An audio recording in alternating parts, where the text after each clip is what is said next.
नमस्कार विद्यार्थी मित्रांनो, प्रशिक मॅथ अकॅडमी या माझ्या यूट्यूब चॅनलवर तुमचं अगदी मनापासून स्वागत करतो. तर दिनांक 7 नोव्हेंबर 2025 ला जो धर्मदाय आयुक्तालय निरीक्षकचा जो पेपर झाला होता, त्या पेपरचे आज आपण विश्लेषण पाहणार आहोत. ओके, धर्मदाय आयुक्तालय निरीक्षक. ठीक आहे, 7 नोव्हेंबर 2025 ची पहिली शिफ्ट. तर मराठीचे प्रश्न काय आले होते आपण त्याबद्दल बघू. तर पान उतारा करणे याच्यावरती एक वाक्प्रचार त्याचा अर्थ विचारला होता, पान उतारा करणे.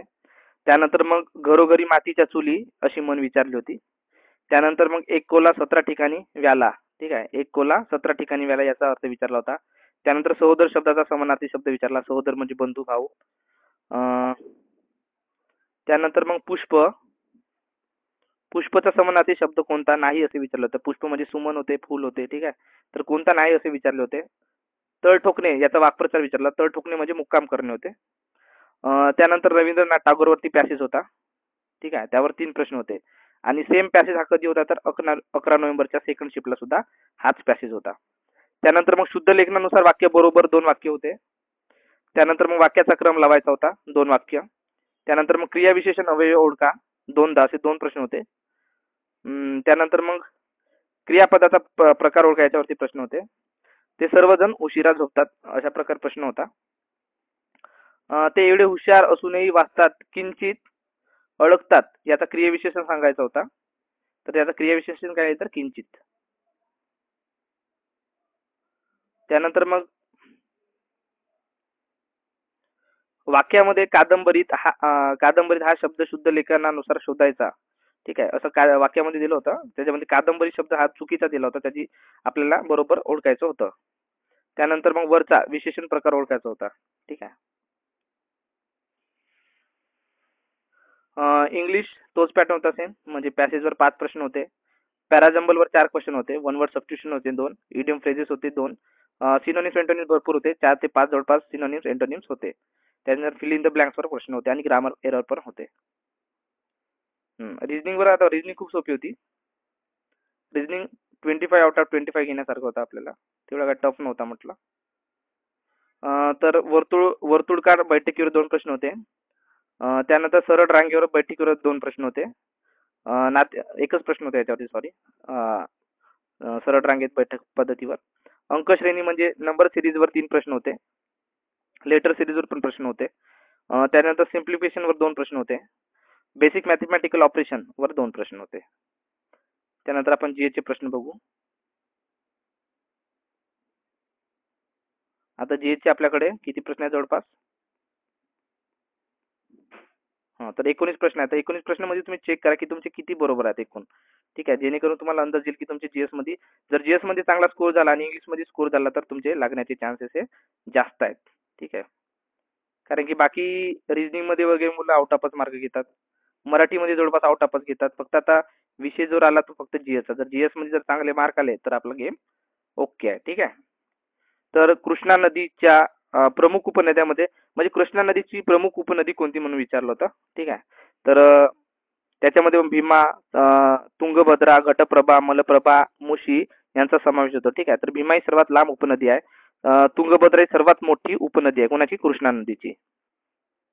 त्यानंतर प्रश्न होता की भारतीय असंतोषाचे जनक कोणाला म्हणतात? ठीक आहे, कोणाला ओळखले जाते भारतीय असंतोषाचे जनक म्हणून? तर कोणाला तर लोकमान्य बाळ गंगाधर टिळक यांना भारतीय असंतोषाचे जनक असे म्हटले जाते. कोणी म्हटलं होतं त्यांना? तर ब्रिटिश पत्रकार व्हॅलेंटाईन चिरोल यांनी लोकमान्य टिळकांना भारतीय असंतोषाचे जनक म्हटले होते. ठीक आहे, त्यानंतर मग अस्पृश्यता निर्मूलन याच्यावरती प्रश्न होता की अस्पृश्यता निर्मूलनासाठी आणि सामाजिक समाजासाठी कोणकोणत्या चळवळी निर्माण झाल्या होत्या. ठीक आहे, अस्पृश्यता निर्मूलनासाठी कोणत्या चळवळी होत्या? तर महात्मा ज्योतिराव फुले यांची चळवळ होती सत्यशोधक समाज. ठीक आहे, 1873 मध्ये त्याची स्थापना त्यांनी केली होती. त्यानंतर मग डॉक्टर बाबासाहेब आंबेडकरांनी सुद्धा अस्पृश्यतेसाठी काम केलं. ठीक आहे, महाडचा 14 तळा असो की मग भरपूर कामं केल्या डॉक्टर बाबासाहेब आंबेडकरांनी. ओके, तर त्यांनी अस्पृश्यतेविरुद्ध चळवळीचे नेतृत्व केले कोण? डॉक्टर बाबासाहेब आंबेडकरांनी. ठीक आहे, त्यामध्ये मग मंदिरामध्ये सहभाग असेल की मग सार्वजनिक विहिरीतून पाणी काढण्याचा हक्क मिळवून दिला. त्यानंतर मग भारतीय मसुदा तयार महत्वपूर्ण भूमिका त्यांनी बजावली होती. तर असे महत्वपूर्ण कार्य त्यांनी केलेले होते. ठीक आहे, नाशिकचा काळाराम मंदिर सत्याग्रह. महाडचा चौदार तळा सत्याग्रह, तर असे भरपूर महत्वाच्या सामाजिक चळवळी त्यांनी केलेल्या होत्या. महात्मा गांधी यांनी काय तर 1932 मध्ये हरिजन सेवक संघाची स्थापना केली होती. त्यांनी कशासाठी केलं होतं तर अस्पृश्यता निर्मूलनासाठी केलेलं होतं. ठीक आहे. तर प्रश्न असा होता की अस्पृश्यता निर्मूलनासाठी खालीपैकी कोणी कार्य केले किंवा असा कोणती म्हणजे कोणत्या संस्थेने काम केलं किंवा कोणत्या महापुरुषाने काम केलं त्याबद्दल प्रश्न होता. ठीक आहे. विठ्ठलरामजी शिंदेने काय केलं होतं तर डिप्रेस क्लासेस मिशनची स्थापना केलेली होती. यातून काय केलं होतं त्यांनी अस्पृश्यता निर्मूलनासाठी प्रयत्न केलेले होते. ओके. त्यानंतर मग एनी बेझंट यांच्या पुस्तकाचे नाव विचारले होते तर न्यू इंडिया आणि कॉमनवेल्थ हे त्यांचे वृत्तपत्र होते. कोणाचे? एनी बेझंट यांचे वृत्तपत्र विचारले होते तर कोणते? न्यू इंडिया आणि कॉमनवेल्थ. ठीक आहे. ते कधी तर जानेवारी 1914 मध्ये हे सुरू झालेले होते. ठीक आहे. त्यानंतर मग प्रश्न होता की झिरोथ लॉ ऑफ थर्मोडायनामिक्स प्रश्न होता. तर झिरोथ लॉ ऑफ थर्मोडायनामिक्स काय होते तर Zeroth of law of thermodynamics is one of the four principal laws of thermodynamics. It provides an independent definition of temperature without reference to entropy. ठीक आहे. Is defined is the second law. त्यालाच काय म्हणतो आपण? Second ला सुद्धा म्हणतो. तर याच्यामध्ये काय तर temperature without reference to entropy हे त्याचं उत्तर होतं. टिश्यूवर प्रश्न होता. टिश्यूच्या जोड्यालावर काहीतरी प्रश्न होता. ठीक आहे. एक्झॅक्ट प्रश्न सांगितला नाही मुलांनी पण टिश्यूच्या जोड्यालावर एक प्रश्न होता. त्यानंतर मग कलम 74 वर प्रश्न होता. कलम 74 काय तर राष्ट्रपतींना मदत व सल्ला देण्यासाठी पंतप्रधानाच्या नेतृत्वाखाली मंत्रिमंडळ असण्याबाबत. ठीक आहे. तर हे कलम 74 मध्ये सांगितलेलं आहे. तर राष्ट्रपतींना मदत आणि सल्ला देण्यासाठी काय तर पंतप्रधानांच्या नेतृत्वाखाली मंत्रिमंडळ असते.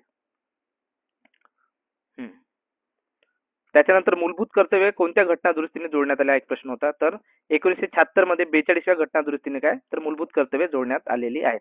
आणि 86व्या घटना दुरुस्ती 2002 ने काय जे आहे किंवा 11वा जो आहे 11वी त्याला काय म्हणतो आपण 11वे मूलभूत कर्तव्य एड करण्यात आले होते. ठीक आहे. कोणती भाग 4A मध्ये. आधी 10 होते. हा 11वा मूलभूत कर्तव्य समाविष्ट करण्यात आला होता. कधी तर 86वी घटना दुरुस्ती 2002 ने. ठीक आहे. तर मूलभूत कर्तव्य कधी एड करण्यात आले तर 42वी घटना दुरुस्ती 1976 मध्ये एड करण्यात आले. ठीक आहे. भाग 4A मध्ये. त्यानंतर मग नमो शेतकरी महासन्मान निधीसाठी बजेट किती होता असं विचारलं होतं. तर किती? 12,000 करोड. ठीक आहे. 12,000 करोड एवढा बजेट होता. कशासाठी? नमो शेतकरी महासन्मान निधी योजनेसाठी. किती बजेट होता तर 12,000 करोड एवढा बजेट होता. त्याच्यानंतर मग अरुंधती राय यांचं एक पुस्तक विचारलं होतं. कोणतं पुस्तक त्याचं अलीकडेच प्रसिद्ध झालं 2 सप्टेंबर 2025 ला. तर मदर मॅरी टू कम्स.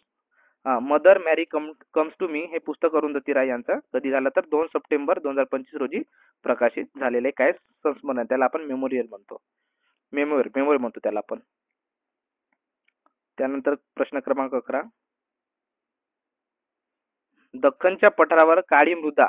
ठीक आहे. मृदाबद्दल होता की महाराष्ट्राच्या दख्खन पठारावर कोणती मृदा सर्वात जास्त आढळते. कोणती मृदा आढळते तर काळी मृदा ज्याला आपण रेगूर मृदा सुद्धा म्हणते जास्त प्रमाणात आपल्याला आढळते. ठीक आहे. तर ही कशापासून बनली आता बेसाल्ट खडकापासून बनलेली आहे. त्यानंतर मग 7व्या अनुसूचीमध्ये म्हणजे केंद्र राज्य आणि समवर्त सूची हे भारतीय संविधानाच्या कोणत्या अनुसूचीमध्ये समाविष्ट करण्यात आले आता कोणत्या 7व्या अनुसूचीमध्ये समाविष्ट करण्यात आलेले आहे असा एक प्रश्न होता. त्याच्यानंतर मग पन्हाळा किल्ला कुठे आहे म्हणून प्रश्न होता. तर पन्हाळा किल्ला कुठे आहे तर महाराष्ट्र राज्यात आहे. ठीक आहे. आता देश विचारला होता की राज्य विचारला होता ते मला तुम्ही सांगा. महाराष्ट्रात विचारलं होतं की भारतात विचारलं होतं. पन्हाळा किल्ला कुठे आहे तर महाराष्ट्रामध्ये आहे. त्यानंतर प्रश्न होता की भारताचे पहिले व्हाईसराय आणि गव्हर्नर जनरल कोण बनले असा प्रश्न. भारताचे पहिले गव्हर्नर जनरल कोण बनले तर लॉर्ड कॅनिंग हे बनले. कधी तर भारत सरकारचा जो कायदा होता 1958 त्याद्वारे लॉर्ड कॅनिंग काय बनले तर भारताचे पहिले गव्हर्नर जनरल बनले. ठीक आहे. त्यानंतर मग 1857च्या उठावावर प्रश्न होता. तर कुठले जे आहे ठीक आहे. आता राणी लक्ष्मीबाई कुठे होती तर झाशीची राणी लक्ष्मी होती. त्यांनी काय केलं होतं तर उठाव केला होता झाशीमध्ये. बहादूर शाह जफर यांनी कुठे होते ते दिल्लीचे सम्राट होते. ओके. मंगल पांडे यांनी काय विद्रोहाची ठेणगी पेटवले पहिल्यांदा. कधी तर 10 मे 1857 रोजी मेरठ येथून काय 1857च्या राष्ट्रीय उठावाला सुरुवात झाली होती. जिथे सैनिकांनी काय केले होते मंडप पुकारले होते. त्यानंतर नानासाहेब यांनी कुठे तर कानपूरचे जे काय नेतृत्व कोणी केले तर नानासाहेब पेशवे यांनी केले. नानासाहेब यांनी केले. त्यानंतर कुंवर सिंग यांनी बिहारचे काय केले होते तर नेतृत्व केलेले होते 1857च्या राष्ट्रीय उठावामध्ये. हम्म. त्यानंतर होता की मूलभूत हा प्रश्न आपण आताच बघितला. ठीक आहे. तर 42वी घटना दुरुस्ती 1976 नुसार आपण मूलभूत कर्तव्य समाविष्ट केलेले होते. पुन्हा प्रश्न होता की राष्ट्रीय बालिका दिवस भारतामध्ये कधी साजरा केला जातो? तर 22 जानेवारीला राष्ट्रीय बालिका दिन भारतामध्ये साजरा केला जातो. त्यानंतर मग महिला विद्यापीठाची स्थापना, ठीक आहे, महर्षी धोंडो केशव कर्वे यांनी कधी केली होती? तर हे भारतातील पहिले काय होते महिला विद्यापीठ होते, त्यांची स्थापना कधी झाली? तर 3 जून 1916 रोजी झाली. ठीक आहे. तर मला प्रश्न बरोबर सांगा की एसएनडीटीची स्थापना विचारलेली होती की महिला विद्यापीठाची स्थापना विचारली होती? ठीक आहे. आय थिंक एसएनडीटी आणि महिला विद्यापीठ एकच आहे की वेगळं आहे ते मला तुम्ही कमेंट बॉक्समध्ये सांगा. ठीक आहे. तर एसएनडीटीची स्थापना आय थिंक 1902 की काहीतरी मध्ये करण्यात आलेली होती. ठीक आहे. तर त्या अनुषंगाने तुम्ही मला कमेंट बॉक्समध्ये सांगा की याचं नेमकं उत्तर काय होतं. महिला विद्यापीठाची स्थापना विचारली होती की एसएनडीटीची स्थापना विचारलेली होती? त्यानंतर महाबळेश्वर, ठीक आहे. पश्चिम घाटातील एक हिल स्टेशन, सर्वाधिक सरासरी वार्षिक पर्जन्य महाराष्ट्रात कुठे पडते? तर कुठे? एक महाबळेश्वर आहे. त्याच्यानंतर मग अंबोली महाराष्ट्र इथं काय दरवर्षी महाराष्ट्रातील काय सर्वाधिक पावसाचे ठिकाण काय? तर अंबोली हे महाराष्ट्रातील सर्वाधिक पावसाचे ठिकाण आहे. आणि भारतामध्ये कुठे आहे? तर मावसिनराम, ठीक आहे. हे कुठे आहे? तर मेघालयमध्ये. ठीक आहे. मावसिनराम इथे मेघालयमध्ये काय ते भारतामध्ये सर्वाधिक काय पाऊस पडतो इथे. ओके. तो महाराष्ट्रात कुठे? तर अंबोली इथे सर्वात जास्त पाऊस पडतो. ते कुठे अंबोली? तर सिंधुदुर्ग जिल्ह्यामध्ये आहे. तर अशा प्रकारे जवळपास 18 ते 20 प्रश्न सापडले.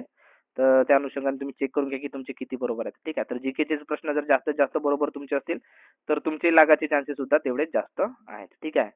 तर तुम्हाला जर हा व्हिडिओ आवडला असेल तर नक्कीच लाईक करा, मित्रांपर्यंत शेअर करा आणि माझ्या चॅनलला जर तुम्ही नवीन असाल तर सबस्क्राईब करायला विसरू नका. धन्यवाद विद्यार्थी मित्रांनो.